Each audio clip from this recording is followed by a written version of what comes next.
Now we are going to revise the third unit, that is solar energy. ये chapter आप लोग अच्छे से पढ़ चुके हैं, सोलर एनर्जी एग्जाम भी दे चुके हैं, इसमें ट्यूटोरियल भी दे चुके हैं अच्छे से। अब आपके पास के नंबर ऑफ क्वेश्चन भी ऑब्जेक्टिव टाइप का काफी इकट्ठा हो गया होगा। Solar energy, so as everybody knows, energy from the sun is called solar energy. The sun's energy comes from nuclear fusion reaction that take place deep in the sun. जैसा कि हम बार बार nuclear energy में भी हमने पढ़ा, solar energy में भी पढ़ा कि सूरज में लगातार न्यूक्लियर फ्यूजन चेन रिएक्शन चलते रहते हैं, जिस वजह से बहुत बड़ी मात्रा में एनर्जी रिलीज होती है और वो energy in the form of radiation हमें पृथ्वी पर प्राप्त होती है। Solar energy is sometimes called radiant energy because we got this energy, we get this energy from the radiation, solar radiation. So solar energy sometimes called radiant energy also. These are different kinds of radiation energy emitted by sun. The most important are light infrared rays, ultraviolet rays and X-rays. The sun is a large sphere of very hot gases. Its diameter is, इसका भी objective type question आ सकता है, what is the diameter of sun, what is the diameter of earth. Its diameter is 1.39 into 10 to the power 6 kilometer, while that of the earth is 1.27 into 10 to the power 4 kilometer. The mean distance between the two is 1.5 into 10 to the power 8 kilometer. The beam radiation received from the sun on the earth is reflected into space.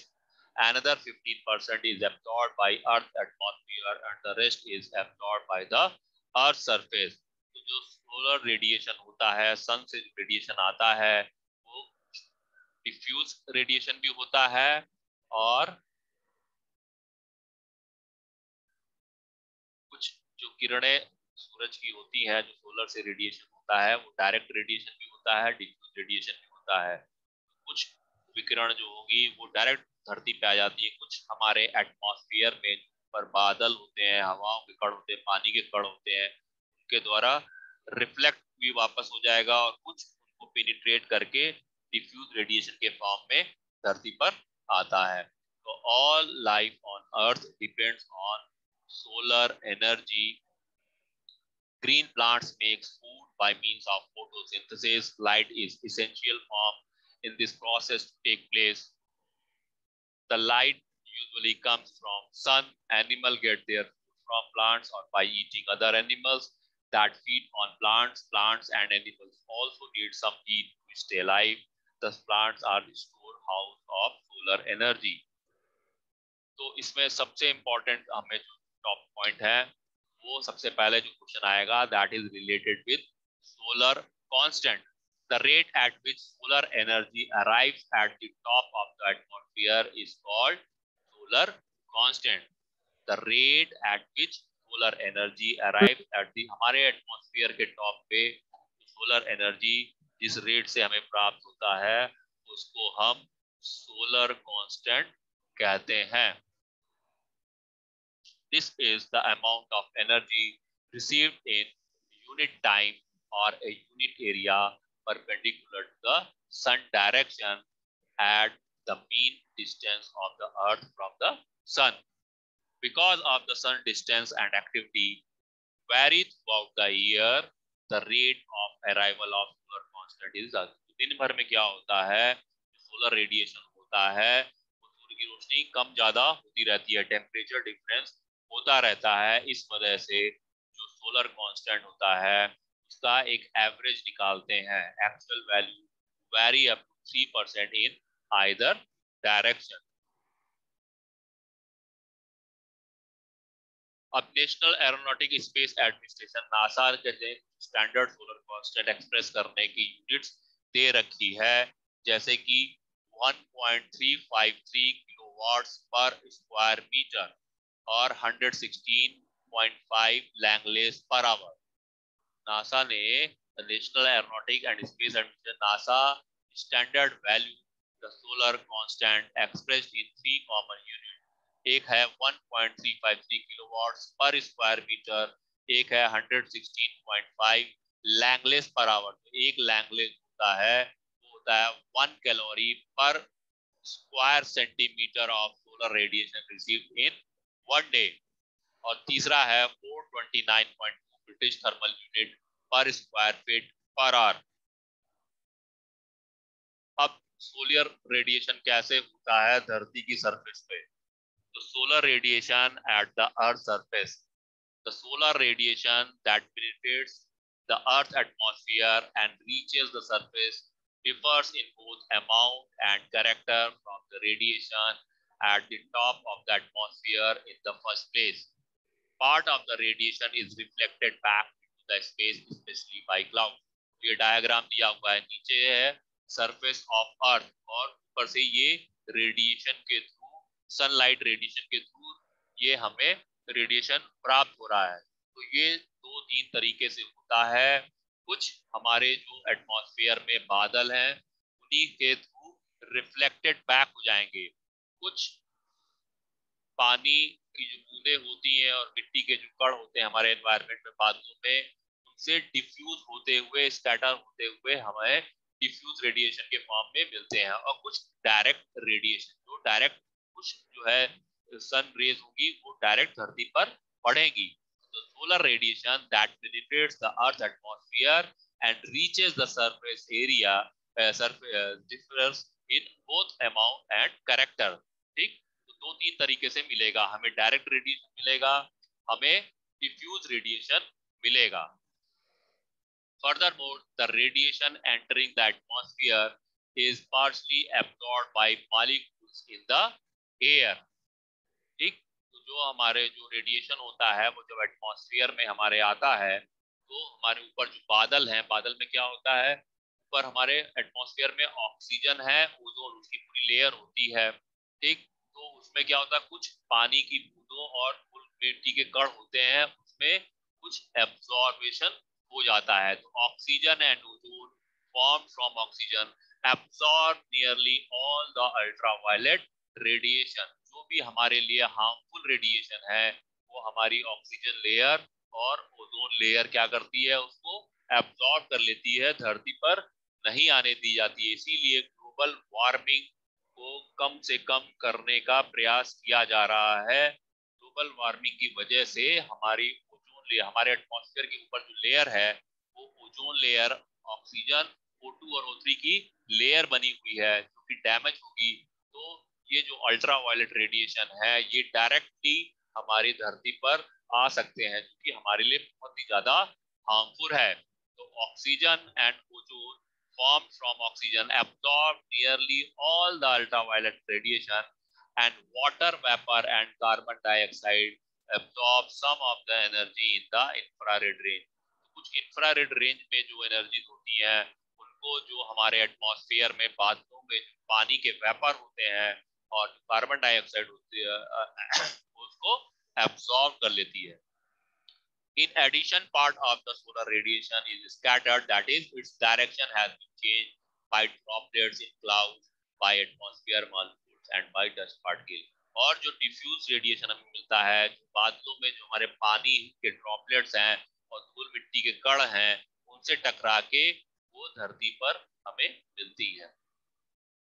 तो कुछ instrument हैं, instrument for measuring solar radiation and sunshine. तो ये pyranometer आप लोग देख लीजिएगा, एक इंस्ट्रूमेंटेशन है for measuring the solar radiation and sunshine. ठीक, और ये सनशाइन रिकॉर्डर है कि कैसे सनशाइन कितने क्या इंटेंसिटी है उसको रिकॉर्ड करने के लिए यूज करते हैं सनशाइन रिकॉर्डर। तो हम जो है एप्लीकेशंस पे आ रहे हैं, एप्लीकेशन के बाद बेसिकली हम स्टार्ट करेंगे हमारा जो मेन मकसद है आज की विजन क्लास में, solar collector.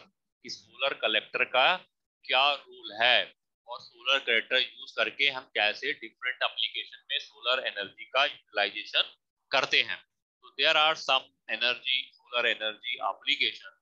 First one is heating and cooling of residential building. Second is solar water heating. Third is solar drying of agriculture and animal product. तो सोलर वाटर हीटिंग भी, हम solar water heater इसकी एक application है, उसमें हमने पढ़ा था। सोलर वाटर हीटिंग कर सकते हैं, किसी भी बिल्डिंग को ठंडा और गर्म करने के लिए भी सोलर एनर्जी का यूज करते हैं। Third is solar drying of agriculture and element product. तो सोलर से हम उसमें कैसे एग्रीकल्चर प्रोडक्ट को हम सुखाते हैं। तो salt production by evaporation of sea water, समुद्र का खारा पानी जिसमें नमक बहुत ज्यादा मात्रा में होता है, तो हम प्रोसेस करके से खाने का नमक और पानी अलग कर सकते हैं। तो पानी हम पीने योग्य बनाते हैं डिफरेंट प्रोसेस से, और नमक अलग कर लेते हैं। सोलर कुकर, जहाँ पे बहुत ज्यादा मात्रा में साल भर हमें सोलर एनर्जी मिलती है, वहां पे सोलर कुकर का उपयोग खाना बनाने के लिए विद सम रिस्ट्रिक्शन यूटिलाइज होता है। Next is solar engine for water pumping. एक इसकी एप्लीकेशन और है, सोलर इंजन जो कि वाटर पंपिंग के लिए यूज होता है। फिर सोलर रेफ्रिजरेशन, रेफ्रिजरेशन प्रोसेस में भी सोलर एनर्जी यूज होती है। Eighth one is solar electric power generation. Ninth is solar electric power generation. Ninth is solar photovoltaic cells which can be used for electricity।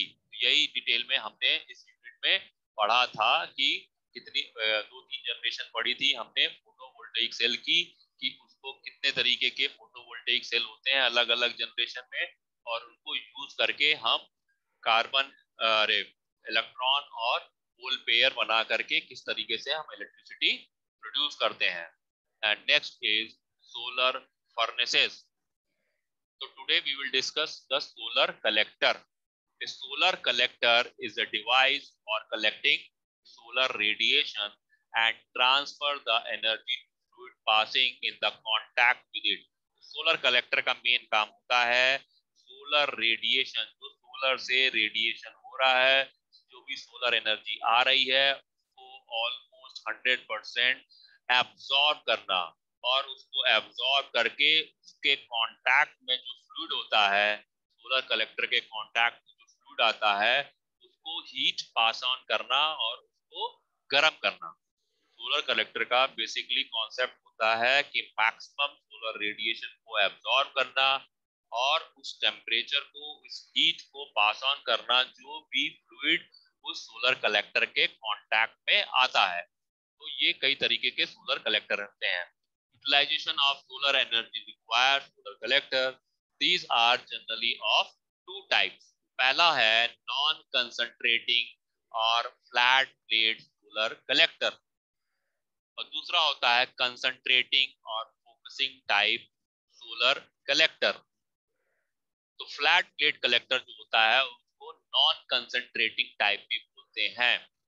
Where temperature below about 90 degrees Celsius are adequate, as they are for space and surface water heating flat plate collector, which are one of the non-concentrating type, are particularly convenient.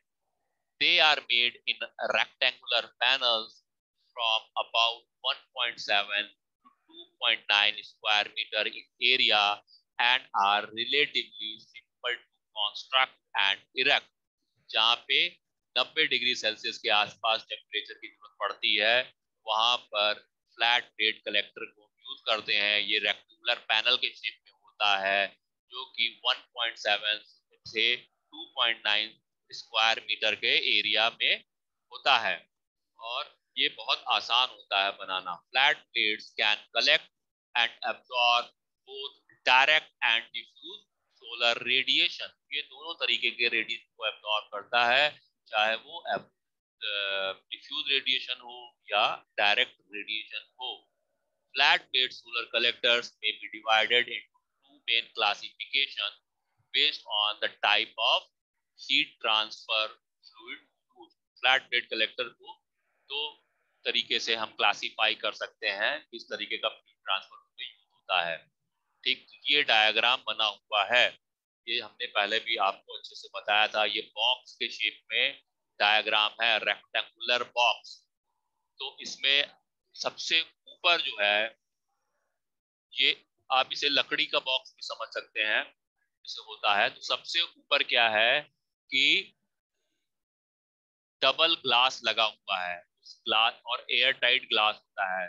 जो भी solar radiation होगा direct और diffuse, वो इस glass से होता हुआ इसके अंदर आएगा। अब अंदर जो आपको स्ट्रेट लाइन पहले दिख रही है, वो स्ट्रेट लाइन नहीं है, वो एक बड़ी सी प्लेट है, दैट इज एब्जॉर्बर प्लेट। तो ये ब्लैक एंड एब्जॉर्बर प्लेट होती है, काले रंग का इस पे पेंट किया हुआ होता है, ब्लैक एंड एब्जॉर्बर प्लेट। तो जो सोलर रेडिएशन होता है ऊपर से शीशे से होता हुआ आता है, तो ये black absorber plate total radiation को एब्जॉर्ब कर लेती है।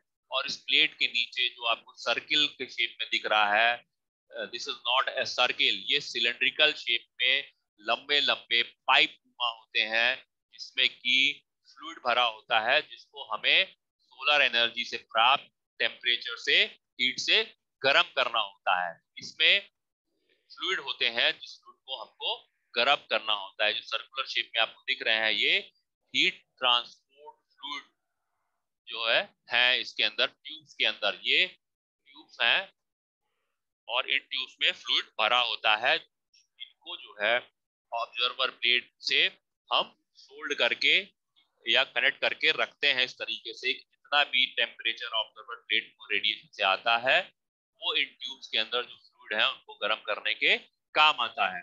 और इसके नीचे फिर इंसुलेशन मटेरियल भर देते हैं जिससे कि हीट बाहर ना निकलने पाए, मैक्सिमम हीट मेंटेन रहे। ठीक, तो ये डायग्राम है। सबसे ऊपर हो गया हमारे कुशन के ऊपर रखी हुई ग्लास शीट्स होंगी डबल, उसके नीचे हमारा एब्जॉर्बर प्लेट है, एब्जॉर्बर प्लेट में हमारी ट्यूब लगी हुई है जिसमें कि फ्लूइड भरा हुआ है जिसको कि हमको गर्म करना है। तो liquid heating flat plate collectors are used for heating water and non freezing aqueous solution. ठीक, there are many flat plate collector design, but most are based on the principle, as you can see in the diagram, it is the plate and type collector. So it basically consists of a flat surface with high absorptivity or solar radiation called the absorbing surface. Typically a metal plate, usually of copper, steel or aluminium material with tubing of copper in thermal contact. The plates are the most commonly used material. Typically जो metal plate use करते हैं copper, steel या aluminium material की use करते हैं। The absorber plate is usually made from a metal sheet of 1 to 2 millimeter in thickness, while the tube, which are also of metal, range in diameter from 1 to 1.5. तो जो metal absorber plate use की जाती है उसकी thickness 1 से 2 millimetre के आसपास होती है, और जो ट्यूब हम यूज करेंगे जिसमें कि हम गर्म करना रखते हैं, उसका डायमीटर होता है 1 से 1.5 सेंटीमीटर।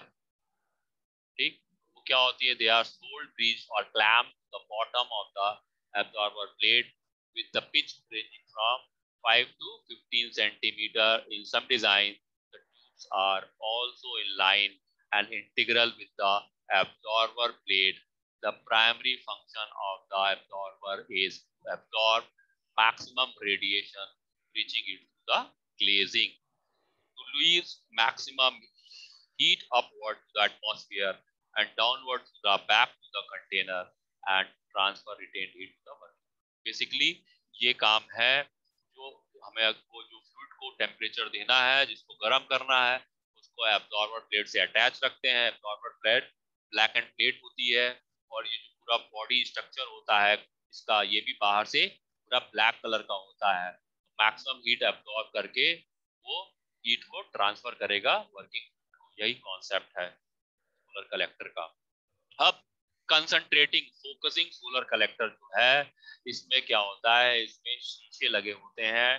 तो टाइप ये कंसंट्रेट करता है एक जगह पर पूरी सोलर एनर्जी को। तो कंसंट्रेटिंग फोकसिंग कलेक्टर में इसमें आप देखेंगे this type of collector, focusing collector or concentrating type solar collector is a device to collect solar energy with high intensity of solar radiation on the energy absorbing surface, such as collectors generally use optical system in the form of reflector और reflector. तो इस तरह की चारों ओर से शीशे का ये सिलेंड्रिकल के शेप में होता है और बीच में एक आप पाइप देख रहे हैं, जो पाइप है उसके ऊपर भी कांच का कवर है और उसके अंदर फ्लूइड है।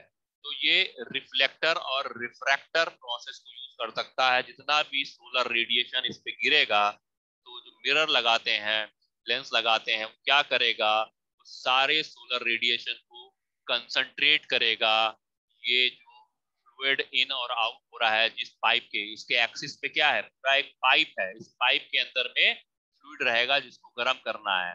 तो रिफ्लेक्टर और रिफ्रैक्टर प्रोसेस की हम शीशे का यूज करते हैं, तो क्या करेगा, जब सोलर एनर्जी पड़ेगा चारों तरफ से, तो हर तरफ से वो सोलर रेडिएशन को कंसंट्रेट करेगा, एक प्रॉपर डायरेक्शन में कंसंट्रेट करके रिफ्लेक्ट करेगा इस ट्यूब के ऊपर, जिसके अंदर की हमारा फ्लूइड भरा रहेगा, आता जाता रहेगा। A focusing collector is a special form of a flat plate collector modified by introducing a reflecting or refracting surface between the solar radiation and the absorber। तो ये absorber जो है ये हमारा ये ट्यूब होगा, ठीक है। तो in these collectors radiation falling on a relatively large area is focused onto a receiver or absorber of the considerably smaller area। larger area में हमारा रेडिएशन हो रहा है और उस रेडिएशन को कंसंट्रेट करके एक पतली सी ट्यूब जो है जिसको अब्जॉर्बर ट्यूब है, उस अब्जॉर्बर ट्यूब पर ये रिफ्लेक्ट होकर कंसंट्रेट होकर के एक जगह सोलर रेडिएशन से एनर्जी कंसंट्रेट होगी।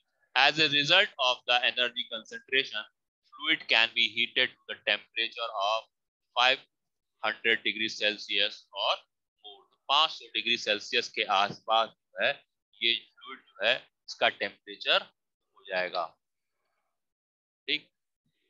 The concentrator shown in a mirror reflector having the shape of a cylindrical parabola। इस शेप में इसका कंस्ट्रक्शन होता है। It focuses the sunlight onto its axis while it is absorbed on the surface of the absorber tube and transferred to the। सारा energy concentrate करके जो है absorber tube जो बीच में है उसमें फ्लूइड इन और फ्लूइड आउट होता रहेगा। जितनी देर फ्लूइड उसमें रहेगा उसको क्या होगा, हीट से सोलर रेडिएशन जो सारा रिफ्लेक्ट होकर उस पे पड़ रहा है उससे गर्म होता रहेगा। A concentrating glass cover around the absorber tube helps in reducing the convective and radiative losses to the surrounding। और ये जो ट्यूब है ये चारों ओर से ये ग्लास से कवर रहता है जिससे कि हीट का कंडक्शन ना हो। जो अंदर टेम्परेचर मेंटेन है ट्यूब के अंदर वो टेम्परेचर मेंटेन रहे, इसके लिए ट्यूब को चारों ओर से ग्लास से कवर करके रखते हैं। ये है हमारा पैराबोलिक कंसंट्रेटिंग कलेक्टर। अब एक और है इसी में पैराबोलिक रिफ्लेक्टर। ये जैसे हमारा डिश एंटीना होता है उस तरीके का लगता है। तो ये जो डिश वाला पोर्शन है, ये डिश वाले पोर्शन में बहुत सारे मिरर लगे रहते हैं। ये भी रिफ्लेक्टर कॉन्सेप्ट पे काम करता है। और तीन तरफ से जो आपको वर्टिकल पाइप दिख रहे हैं इसमें वो फ्लूइड होता है जो हमें गर्म करना होता है। और ये टॉप पे रिसीवर रखा हुआ है। तो ये रिसीवर क्या होगा, इस रिसीवर पे जितना भी सोलर रेडिएशन होगा इस डिश पे जो ग्लासेस लगे होंगे उनसे रिफ्लेक्ट या रिफ्रैक्ट होकर के कंसंट्रेट होगा इस रिसीवर से, और इस रिसीवर से टेम्परेचर फिर पास ऑन होगा। तीन ट्यूब दिख रहे हैं, ट्यूब्स में वो फ्लूइड भरे हुए हैं जिनको की गर्म करना है। ये है एक डिश कलेक्टर या parabolic reflectors। The generation of still high working temperature is possible by using parabolic reflectors as shown in figure, which have a point focus। A parabolic dish collector brings solar radiation to a focus at a point actually a small central value।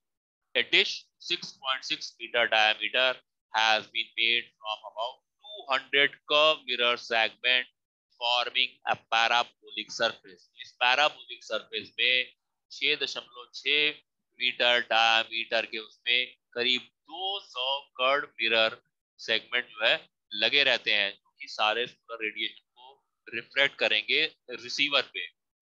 The absorber located at the focus is a cavity made of zirconium copper alloy with a black foam selective coating।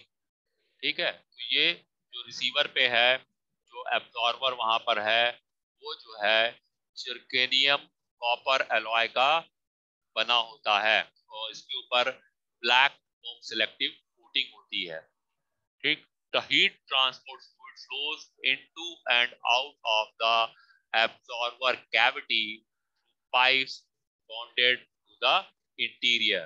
जो receiver है वहां पे क्या है, cavity बनी हुई है जो कि जर्केनियम और कॉपर एलॉय की है। ठीक है, तो जो हीट ट्रांसफर होगा इससे, वो जो एब्जॉर्बर कैविटी में कंसंट्रेट होगा सारा टेम्परेचर, जहां आप डायग्राम में रिसीवर देख रहे हैं, कंसंट्रेटर से सारा जो है वहां पर कंसंट्रेट होगा और वहां से हीट ट्रांसफर होगी। जो फ्लूइड, ये 3 पाइप दिख रहे हैं, 3 पाइप में ट्रांसफर होगा।